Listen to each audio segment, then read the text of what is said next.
Ay ma'am, gagawa po kami ngayon ng activity number 2.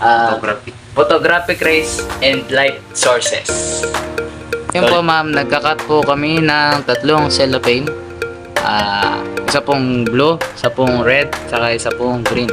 Primary colors po yun ma'am. Ngayon, tapos ma'am, ilalagay po namin siya sa flashlight para mag-ilaw po na kulay blue. So, gagawin po namin sa tatlo yun ma'am. Ito po ang testing ma'am. Kulay blue. Yes. Blue po siya. Tapos ma'am, lalagyan lang po namin ng red.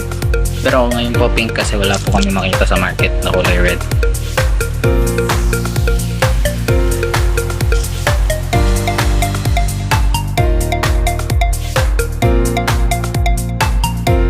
Lagyan mo.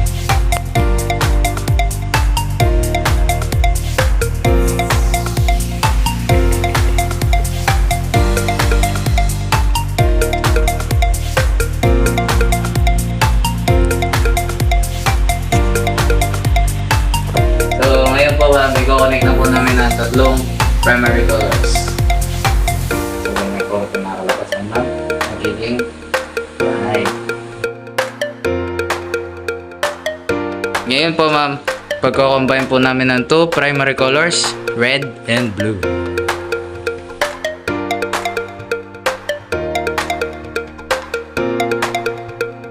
Ngayon naman po is pagtutugtong po namin, pagko-combine po namin ang green and red.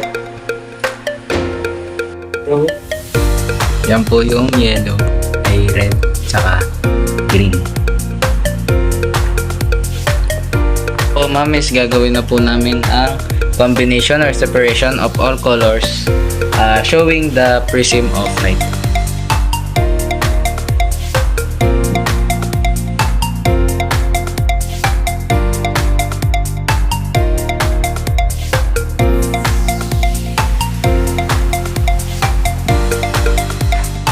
That's all ma'am. Thank you for watching.